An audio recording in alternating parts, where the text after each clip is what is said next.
Growing up, my cousin had it all: luxury, attention, and my parents' praise. Then during Thanksgiving dinner, he found out I had $10 million. His face turned red, he started shouting, and my aunt panicked. My dad just stared at me, speechless.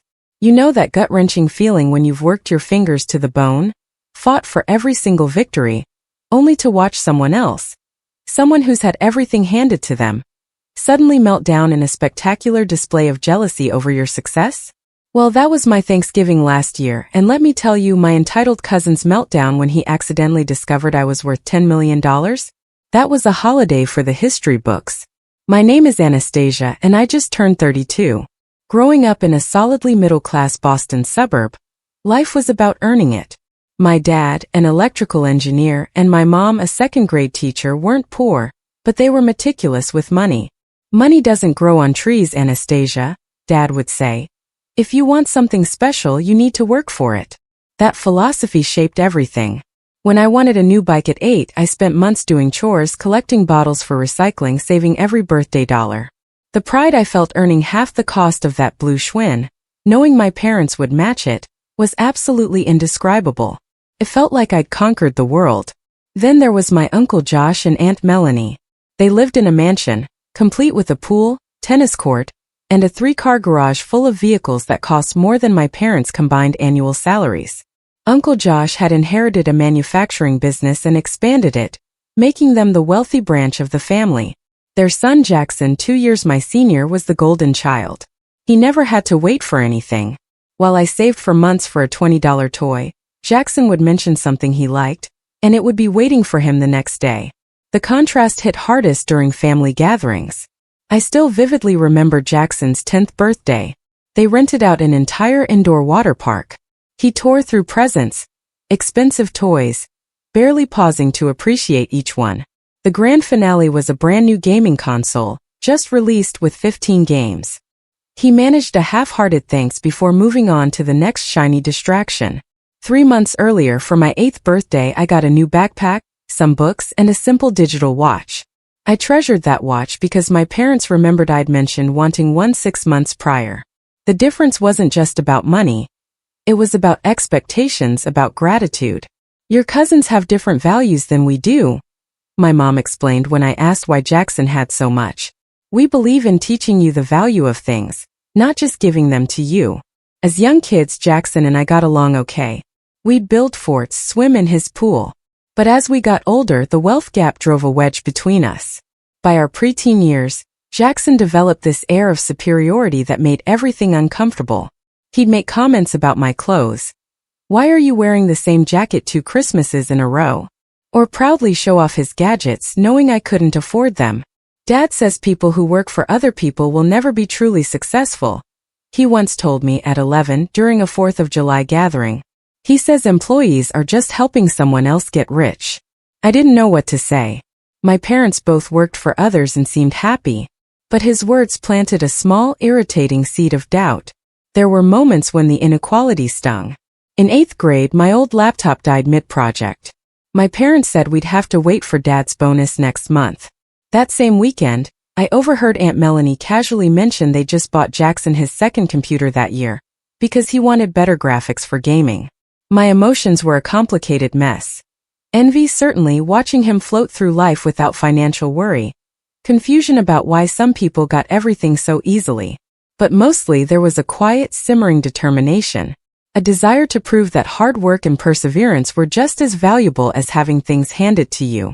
Little did I know how dramatically our paths would diverge, or how those early lessons would shape me. High school solidified the chasm. I went to the local public school. Jackson went to Westfield Academy, an exclusive private school costing more than some colleges. His uniform cost more than my entire wardrobe. He never missed a chance to mention the famous alumni. During sophomore year, I got my first job at a coffee shop, saving every penny for college. My parents were clear. They'd help, but scholarships and my own earnings would fill the gaps. Meanwhile, Jackson turned 16 and got a brand new BMW convertible. I remember him revving the engine in our driveway, keys jingling. Sweet ride, right? Dad let me pick the color. 0 miles. I nodded politely, internally calculating that his car cost about 5 years of my coffee shop salary. That same week, I'd been thrilled to find jeans on clearance. "What are you driving these days, Anastasia?" he asked, knowing full well I didn't have a car. "I'm saving up," I replied, trying to maintain dignity. "Planning to buy something reliable next year." He laughed, genuinely confused. "Why not just ask your parents? A sweet 16 without a car is kind of sad, don't you think?" That was Jackson. The idea of not affording something or choosing to save was utterly foreign. Junior year, my $1,500 Honda Civic broke down. $800 repair. Money I didn't have, all my savings earmarked for college. In a moment of pure desperation, I swallowed my pride and called Jackson, promising to pay him back. "Sorry, that's a lot of cash," he said, sounding regretful but making no effort to help. "Have you asked your parents? Or maybe get a credit card?" That evening, his Instagram showed him at an expensive restaurant. Caption: "Impromptu dinner. Why not?" The bill in the corner would have covered my repairs twice over. I ended up picking up extra shifts and borrowing $200 from my best friend, Sarah. 2 lessons learned. Never count on Jackson, and always keep an emergency fund. Our graduations were worlds apart. Mine was a simple stadium ceremony, followed by a backyard barbecue. My parents gave me a laptop for college and a $500 check. Jackson's was at an ornate performing arts center, with speeches from dignitaries, followed by a lavish country club party for 100 guests, a live band, and catering that cost thousands. His gift in the parking lot? A brand new Range Rover with a giant red bow. He seemed pleased, but not surprised or particularly grateful. It was just what he expected. "You heading to state in the fall, right?" he asked later, referring to the public university I'd gotten a partial scholarship to, the result of countless late nights and a 4.0 GPA. Cool, he nodded absently. "I'm going to Princeton. Legacy admission. You know how it is." Dad made some calls. "No, Jackson, I didn't know how that was." I just smiled politely. Summer before college. I worked full-time, saving every dollar. Jackson's Instagram was a summer tour of Europe, expensive music festivals, and shopping sprees for his Ivy League experience. The contrast couldn't have been starker. He was entering adulthood with every advantage money could buy. I was preparing to work twice as hard for half the result. Or so I thought. I had no idea how differently our stories would unfold. College was brutal but rewarding. My scholarship covered 60% of tuition. I was responsible for the rest, plus housing, books, and living expenses. I worked as a research assistant and picked up weekend restaurant shifts. 5-6 hours of sleep was common. I was determined to graduate debt-free. I majored in software engineering, one of the few women in a male-dominated program. Some professors seemed skeptical. Male classmates often ignored me or tried to explain basic concepts I already understood. I cried from exhaustion and frustration many nights, questioning everything. Jackson's social media, meanwhile, documented a very different Princeton experience. Elaborate fraternity parties, weekend trips to NYC, spring breaks in tropical locations. Every few months he'd change his major: economics, political science, art history. Apparently without a care. "Mom and Dad don't care what I study as long as I get the Princeton degree," he explained during a rare phone call. "The connections are what matter anyway, not the classes." Junior year brought a breakthrough. In an advanced algorithms class, Professor Amanda Martinez, one of the few female faculty members, asked me to stay after submitting a particularly creative solution. "You have a unique way of thinking about system architecture," she said. "Consider where you want to intern next summer." I admitted I'd been too focused on paying tuition, and prestigious unpaid internships were a luxury I couldn't afford. She shook her head. "Let me introduce you to some former students. They started a small tech company, Visu, 2 years ago. They're looking for talented interns. It's paid, and if you impress them, it could lead to more." The following week, I interviewed with Visu, a startup creating visualization software for complex data sets. The founding team worked out of a warehouse, more energy than amenities. I was offered an internship on the spot, with a salary that let me cut back restaurant hours. From day one, I threw myself in. While other interns kept 9 to 5s, I often stayed until midnight, fascinated. The founders noticed. They started inviting me to strategy meetings, asking for my input. By summer's end, the CEO, Michael, called me into his office. "We want you to stay on part-time during the school year," he said. 20 hours a week flexible. "And we want to offer you something else." He slid a document across the desk. "A small equity stake in the company. Fractions of a percentage point but real ownership. You think like an owner, not an employee," Michael explained. "We want to make that official. This could be worth nothing or it could be worth something someday. No pressure." I signed the paperwork that day but told no one in my family about the equity. It seemed too abstract, too much like counting chickens. I just mentioned I had a good part-time job in my field, which everyone took as another example of my work ethic. During holiday breaks, I'd occasionally see Jackson, now sporting designer clothes, talking incessantly about his network. He'd settled on economics but complained constantly about the workload, admitting he paid others to do some assignments. "College is just a formality," he insisted. "Dad already has a position waiting for me after graduation. Executive track from day one." I nodded and changed the subject, keeping my thoughts to myself. While Jackson was coasting on his father's reputation, I was building something from scratch, developing skills and relationships based on my own merit. The contrast couldn't have been starker, but I'd long since stopped measuring my success against his advantages. As graduation approached, Visu offered me a full-time job with a modest but fair salary and additional equity options. The company had grown from 8 employees to nearly 30, with Fortune 500 clients. We were still venture-funded, but the trajectory was promising. I accepted immediately, excited to build something meaningful. Little did I know that decision would lead to a financial windfall beyond imagination, and create a seismic shift in my relationship with my entitled cousin. 3 years after graduation, on an ordinary Tuesday morning, my phone buzzed. "Michael, our CEO. All hands emergency meeting, 10 minutes, main conference room." My stomach dropped. Emergency meetings usually meant 2 things: shutting down or something monumental. Given our recent funding struggles, I feared the worst. The conference room was tense with 30 employees whispering speculations. Michael entered, followed by the executive team, expressions I couldn't read. "I'll cut straight to the point," Michael said, his voice wavering slightly. 30 minutes ago, we signed the final papers. Datacorp has acquired Visu for $200 million. The room erupted. Hugging, crying, high-fiving, calling families. My mind went blank. Later that afternoon, after champagne and briefings, I received an email with the equity calculation.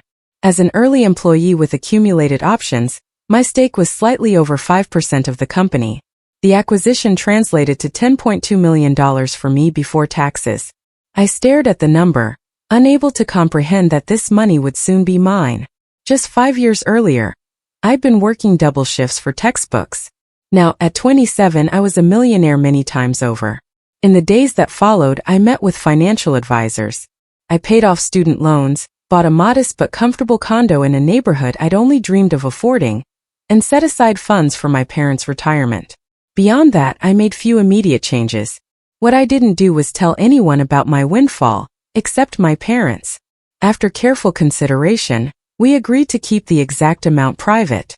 I continued working at the newly acquired company, accepting a leadership role with a comfortable, but not ostentatious, salary. "There's no reason everyone needs to know your financial situation," my father advised. "Money changes how people see you, sometimes in ways you wouldn't expect." His words proved prescient. Around the same time, Jackson had graduated from Princeton with mediocre grades, but an impressive social network. Despite his advantages, he struggled to find meaningful employment. After several half-hearted attempts at entry-level positions, he quit, declaring them beneath him. He landed at his father's company in an ambiguous role, strategic development associate. From family gossip, it involved little actual responsibility, but came with a generous salary, company car, and expense account, which Jackson utilized extensively. Uncle Josh hoped he'd grow into it, but evidence remained elusive. Aunt Melanie, in a rare phone conversation, expressed frustration that bordered on embarrassment. "We've given him every advantage," she lamented. "The best schools, connections, opportunities. I don't understand why he's struggling to find his path when other young people seem to manage just fine." There was a pointed quality to her comment that suggested a comparison to me, though she didn't say my name. It took considerable restraint not to point out that perhaps those advantages had disadvantaged Jackson in developing resilience and work ethic. Instead, I murmured sympathetic noises and changed the subject. I'd learned discussing our differences only led to tension. Aunt Melanie and Uncle Josh remained convinced their parenting was superior. As years passed, my investment portfolio grew and my career advanced through genuine accomplishment. I found the work engaging, and the compensation more than adequate, with the added satisfaction of knowing my bank account held a cushion most people could scarcely imagine.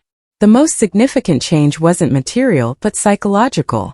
Financial security allowed me to make decisions based on what truly mattered, not economic necessity. I could take professional risks, volunteer, help friends without worrying about my own stability. Meanwhile, Jackson's Instagram told a story of someone desperately maintaining the appearance of success while contributing little of value. Photos of business lunches, networking events, motivational captions about hustling seemed designed to convince others, and perhaps himself, he was building something meaningful. The collision of our paths was inevitable, though I never anticipated how dramatic it would be. The catalyst? A family Thanksgiving dinner that would permanently alter dynamics and force a long overdue reckoning with the consequences of privilege without purpose. The invitation arrived via text from Uncle Josh, though Aunt Melanie likely dictated it. I stared at my phone, a knot forming in my stomach. It had been 3 years since I'd attended Thanksgiving at their house. I'd made excuses, choosing my parents or friends. The thought of an entire evening listening to Jackson boast about imaginary accomplishments, while Aunt Melanie made subtle jabs about my modest lifestyle, made me want to immediately craft another polite refusal. But something stopped me. Maybe it was time to stop avoiding them. After all, I had nothing to prove, and maybe my perspective had shifted enough that their performative wealth wouldn't bother me. After a moment I replied, "I'll be there. Thanks." That evening I called my parents. My mother sounded apprehensive. "Are you sure you want to go, sweetheart?" The last time was rather uncomfortable.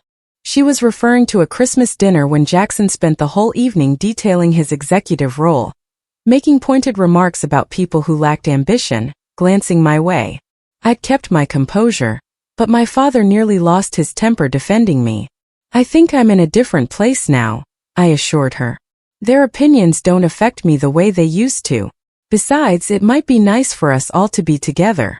What I didn't mention was a small, petty part of me that wanted to observe Jackson's inflated sense of importance, now that I secretly had more financial security than he likely ever would. Not that I planned to reveal it, but knowing it gave me a certain immunity to his posturing.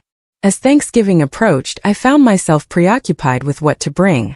In previous years, modestly priced wine or homemade desserts were accepted with faint condescension. This year I could afford something impressive, but that felt like playing into their materialistic values. After thought, I decided on a balance. A limited edition bottle of bourbon Uncle Josh had once admired, with a handwritten card expressing genuine gratitude. It was neither ostentatious nor inadequate, a reflection of my evolving relationship with money. The week before, I had dinner with David, a successful financial advisor, and one of the few who knew about my windfall. "So you're voluntarily spending Thanksgiving with people who've condescended to you your entire life?" he asked incredulously. "That's either very enlightened or completely masochistic." I laughed. "Maybe a bit of both. I've been avoiding them for years, and maybe it's time to stop giving them that power. Besides, my parents will be there, and they shouldn't have to navigate those dynamics alone." David nodded. "Just promise me one thing. If Jackson starts his usual routine about being a self-made success while bragging about his parents funding his existence, you'll at least consider dropping the tiniest hint about your actual net worth. The look on his face would be worth the family drama." "That's exactly what I'm not going to do," I insisted, smiling at the image.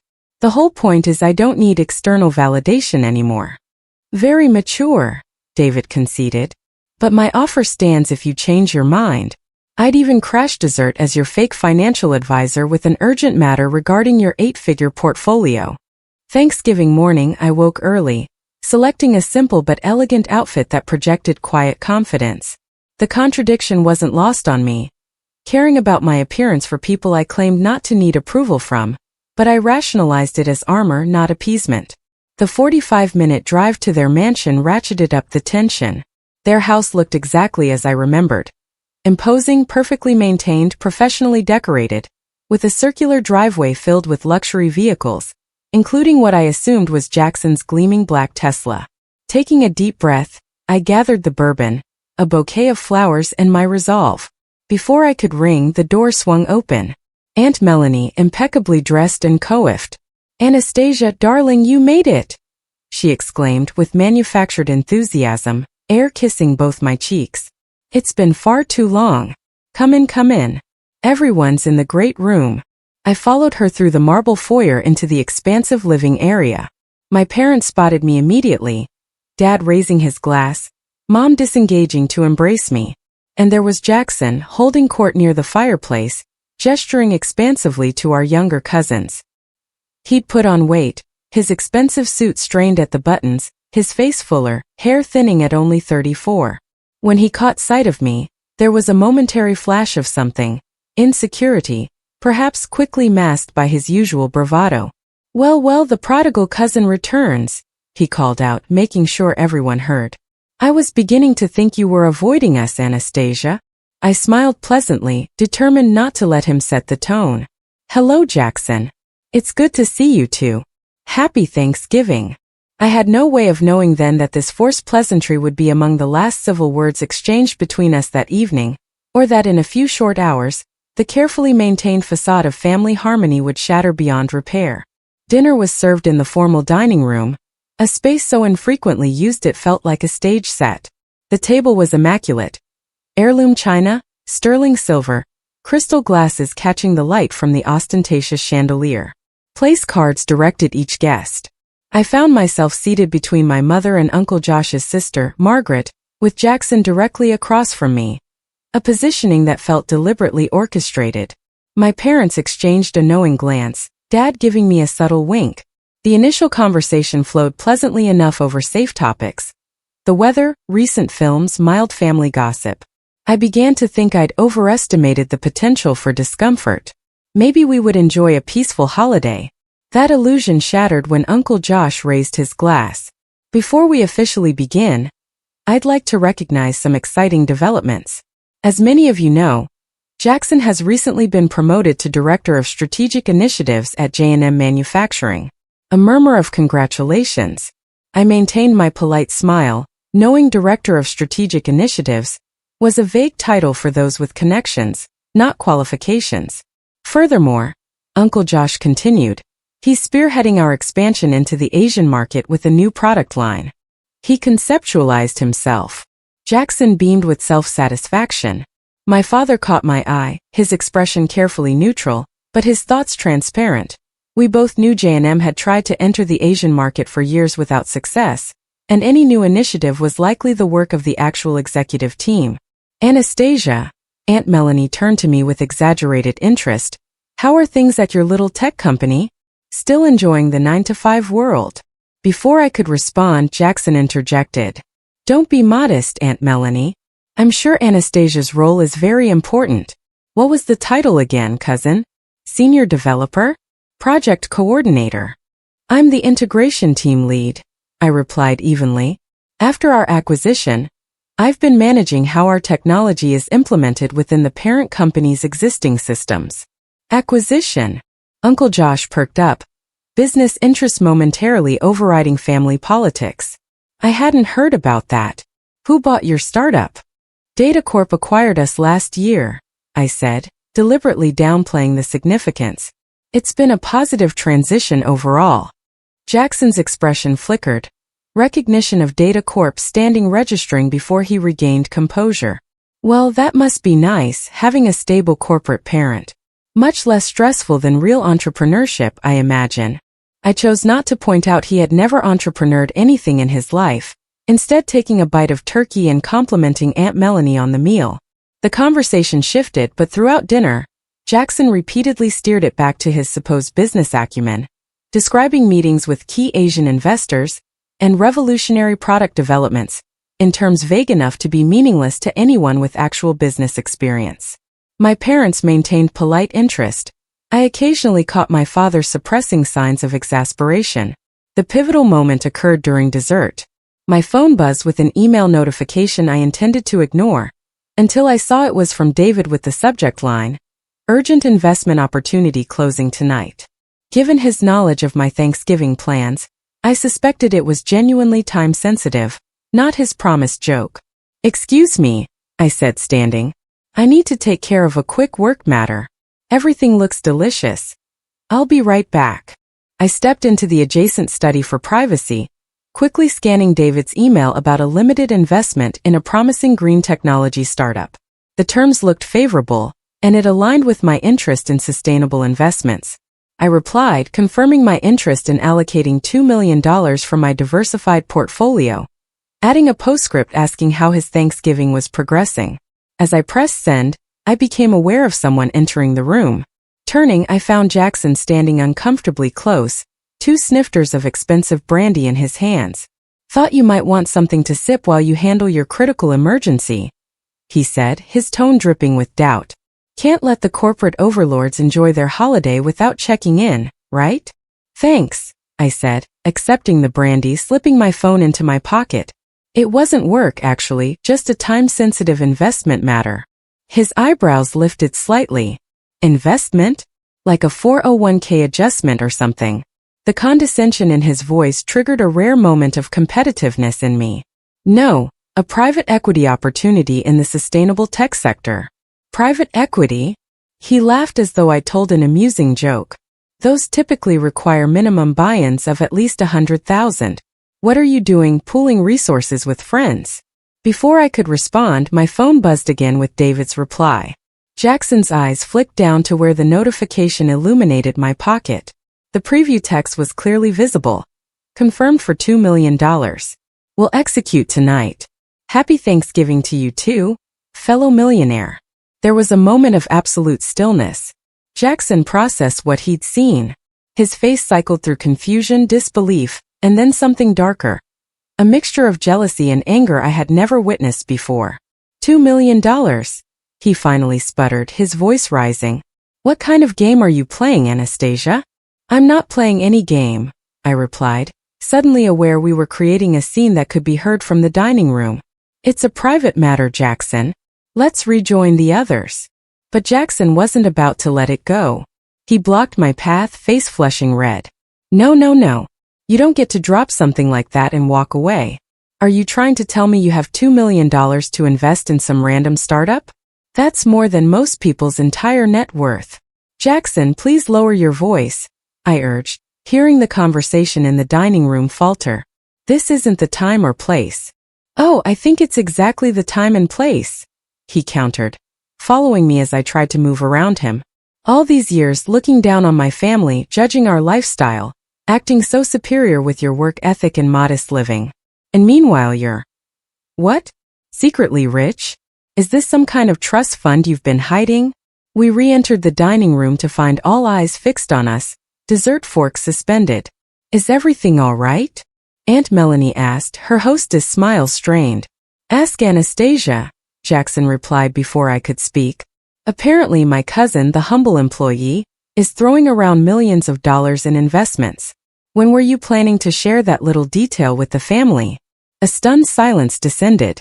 My parents exchanged alarmed glances, clearly unprepared. "Jackson, that's enough," my father said firmly. "Anastasia's financial situation is her private business." "Private business?" Jackson's voice rose further, brandy sloshing over the rim of his forgotten snifter. "That's rich coming from you, Uncle David. All these years acting like we're the materialistic ones for providing our son with advantages. Meanwhile, your daughter is sitting on some secret fortune. What kind of hypocritical game is this family playing?" "It's not a game," I said, finding my voice despite the chaos. "The startup I worked for was acquired last year. My equity stake translated to approximately $10 million. I chose not to broadcast that information because it doesn't define who I am." The number landed like a physical blow. Jackson actually staggered slightly, his face contorting in disbelief and outrage. Aunt Melanie gasped audibly, her hand flying to her pearl necklace. $10 million? Jackson repeated, each word dripping with accusation. You're worth $10 million, and you've been pretending to be just a regular employee this whole time? Driving that modest car, living in that ordinary condo, acting like butter wouldn't melt in your mouth. I haven't been pretending anything, I countered, struggling to maintain composure. I continued working because I find the work meaningful. I live within comfortable means because excessive luxury doesn't interest me. Not everyone measures their worth by their possessions, Jackson. That was the breaking point. With a roar of frustration that seemed to emanate from somewhere primal, Jackson swept his arm across the table, sending crystal glasses, fine china, and the remainder of Aunt Melanie's pumpkin pie crashing to the floor. How dare you? He shouted, years of insecurity erupting at once. How dare you judge me and my family when you've been secretly wealthy this whole time? At least we're honest about who we are. Aunt Melanie burst into tears, not over her shattered dishware, but seemingly from the revelation itself. It's not fair, she wailed, turning accusingly toward my father. You always made us feel terrible for giving Jackson advantages, for wanting him to have the best things. And all this time, your daughter was accumulating a fortune in secret. My father, normally the most even-keeled person I knew, stood slowly from his chair, his voice deadly calm. Melanie, what's not fair is your fundamental misunderstanding of what we taught our daughter. Anastasia earned every penny of that money through hard work, intelligence, and character qualities we prioritized over material possessions. The fact that you and Jackson immediately assumed there must have been some deception involved speaks volumes about your values, not ours. The room fell silent except for Aunt Melanie's continued sobbing and Jackson's ragged breathing as he glared at me with undisguised hostility. I have worked for everything I have, I said quietly, addressing not just Jackson, but the entire stunned family. Every opportunity, every achievement, every dollar. No one handed me anything. For years I've listened to you belittle my choices, imply that I lacked ambition or success because I didn't flaunt wealth or status. I never corrected those assumptions because I don't measure my worth by your standards, and I'm not going to start now. I picked up my purse and coat, suddenly exhausted by the entire charade. Thank you for dinner. I think it's best if I leave now. As I walked toward the door, I paused to place the bottle of bourbon I had brought on the side table, still neatly wrapped with its handwritten card. It seemed like a symbol of something now, a peace offering rendered meaningless by the chasm of understanding that had finally, irrevocably revealed itself.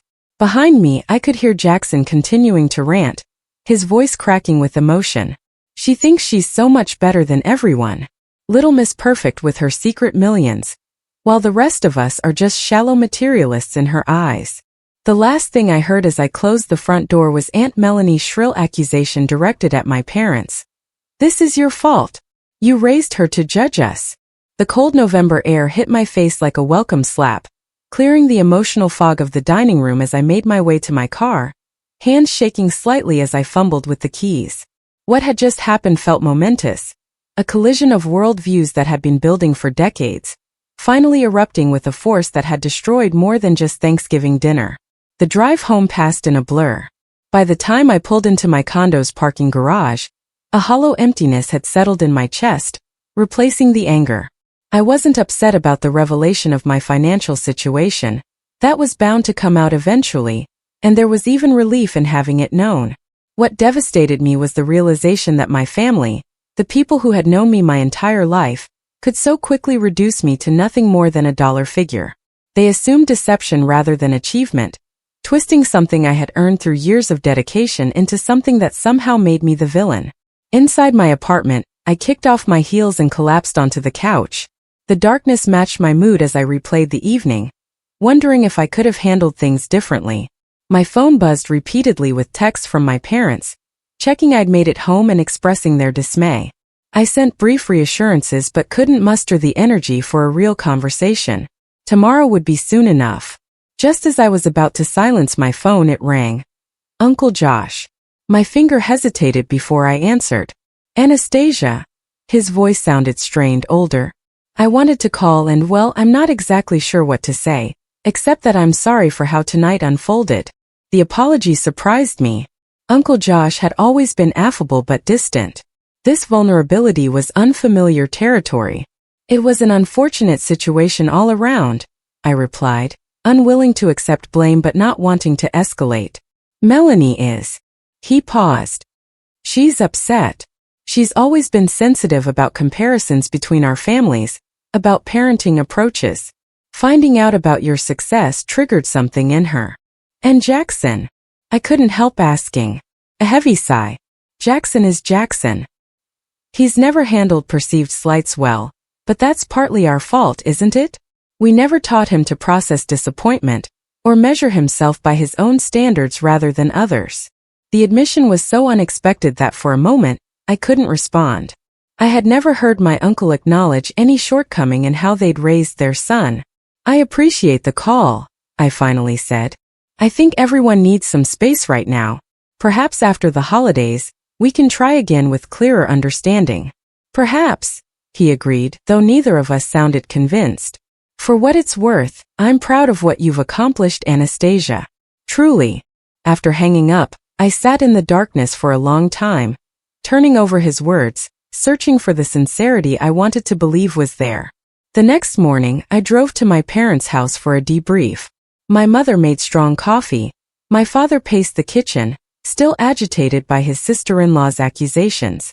The nerve, he muttered for perhaps the 10th time. As if teaching you the value of hard work and character was some sort of crime against Jackson.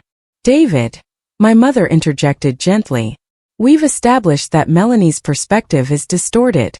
Repeating it doesn't help anyone, least of all Anastasia. I sipped my coffee, finding comfort in their unwavering support. What happens now? I asked. Are we just supposed to pretend nothing happened? My father snorted dismissively, but my mother considered the question seriously. I think time will determine that. Families have weathered worse storms. But regardless of what they choose to do, you have nothing to apologize for. Your success is earned, and your choices about how to handle that success reflect values we're proud to have instilled. She squeezed my hand. The real question is what you want moving forward. Do you want a relationship with that part of the family? On what terms? It was a question I couldn't immediately answer, but one that would guide my reflections in the months that followed. 3 months after the Thanksgiving disaster, I received a surprising text from Aunt Melanie. Jackson started new job today, not at family business. Entry level at marketing firm downtown. His choice. Thought you might like to know. The message, devoid of her usual emotional manipulation, seemed like an olive branch. I responded with simple encouragement. That's a big step. Wishing him well. Through the family grapevine, I later learned more details. After the Thanksgiving revelation, Jackson had apparently gone through an identity crisis, culminating in a decision to try building a career without his father's connections or financial support. It was the first job he'd ever gotten entirely on his own merits. And despite the entry-level position being a significant step down from his fabricated executive role, there was word he was actually applying himself with unexpected diligence. Meanwhile, I had been doing some soul-searching of my own.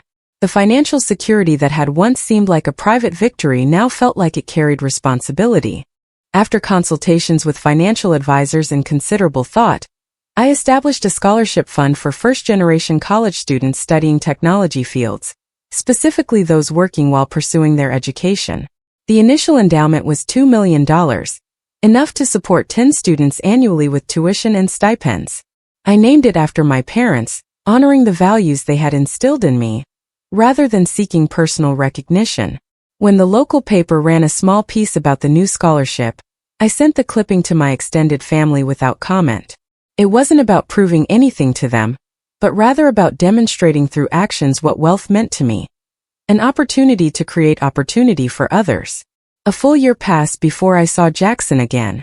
It was at a cousin's wedding, neutral territory.